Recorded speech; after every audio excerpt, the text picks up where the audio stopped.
Saya menyesalkan sikap pemuka-pemuka agama, kiai-kiai, ulama-ulama, para pimpinan ormas yang menyatakan jangan lagi demonstrasi. Kita sudah harus tenang karena Ahok sudah dinyatakan tersangka. Saya mengatakan, saya menyayangkan sikap mereka. Kok puas dikasih permen? Kok puas dikasih permen sebagai tersangka? Padahal sudah dinyatakan tersangka. Polisi menyatakan tersangka kalau ada 2 bukti kuat bahwa Ahok telah melakukan kejahatan. 2 bukti kuat Ahok melakukan kejahatan. Dan itu sudah terbukti. Nah, kenapa mereka minta tidak ditahan? Oleh karena itu saya tetap menganjurkan demo harus tetap berlaku. Tuntutannya tahan Ahok dan dilarang mencalonkan jadi cagup. Kita harus menentang undang-undang yang membolehkan tersangka jadi calon. Kita ini negara Pancasila. Pertama, sila ketuhanan yang Maha Esa. Mana tidak boleh diganggu-gugat. Kita bukan negara kejahatan. Sedangkan tersangka terbukti berbuat jahat, kok masih boleh? Jadi harus dicabut. Kita tuntut DPR, kita tuntut Presiden, kita tuntut KPU untuk mencabut undang-undang kejahatan, bukan undang-undang untuk rakyat. Nah, di samping itu, dalam berbagai macam diskusi, bukan hanya Ahok yang dituntut, tetapi juga orang-orang di belakang yang membela Ahok, terutama Presiden Jokowi, jelas sangat membela Ahok. Dan ada 9 naga yang dikenal, konglomerat membela Ahok dengan segala cara agar tidak bisa ditahan dan ditangkap. Oleh karena itu kita harus bersatu, harus tetap menjalankan tanggal 2 demonstrasi besar-besaran. Kalau bisa harus lebih besar dari tanggal 4.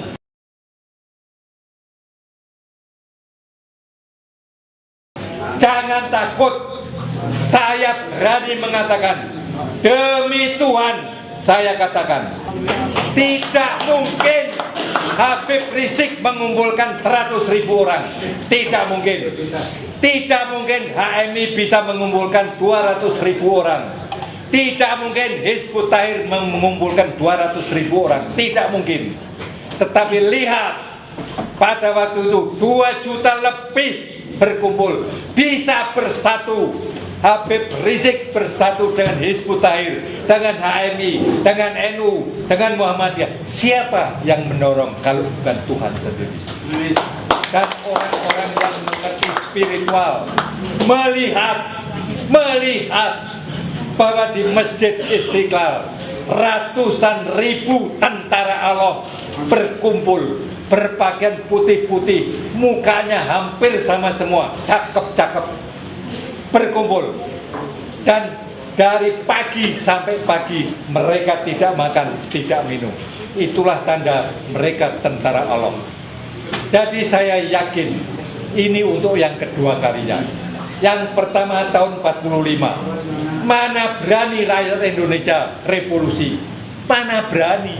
Hanya dengan bambu runcing, Belanda senjata lengkap, mitraliur, tank, kapal, pesawat.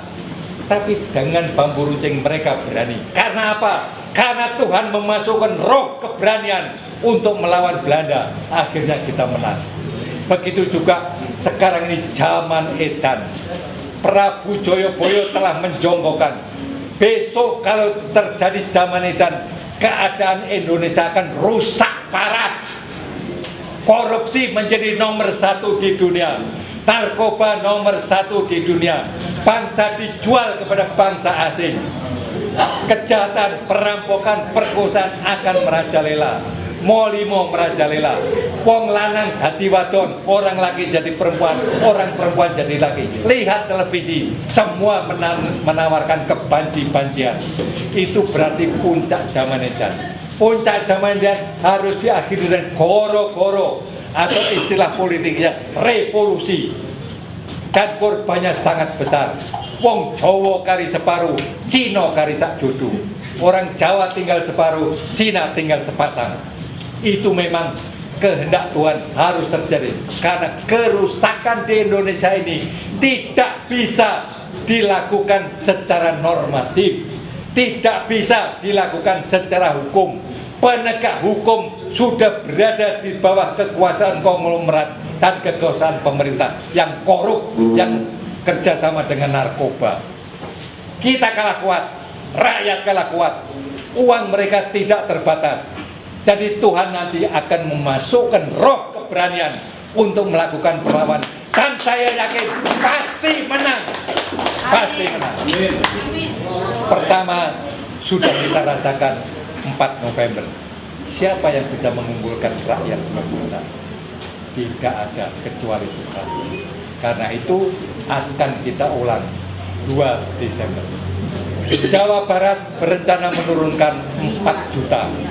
Jawa Tengah, Jawa Timur banyak lagi.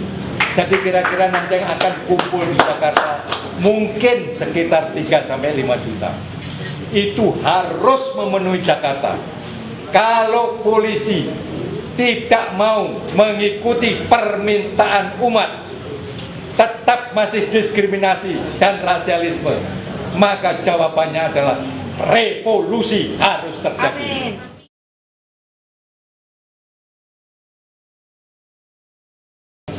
Yang pertama, bagaimana sikap saya menanggapi larangan Kapolri dan Panglima tidak berdemonstrasi, diperkirakan ada makar. Saya menyatakan dengan tegas bahwa orang yang melarang demonstrasi itu tidak mengerti undang-undang. Demonstrasi adalah hak warga negara, dijamin dengan undang-undang. Jadi kalau orang melarang berarti orang itu melanggar undang-undang. Makar adalah diketahui sesudahnya, bukan sebelumnya.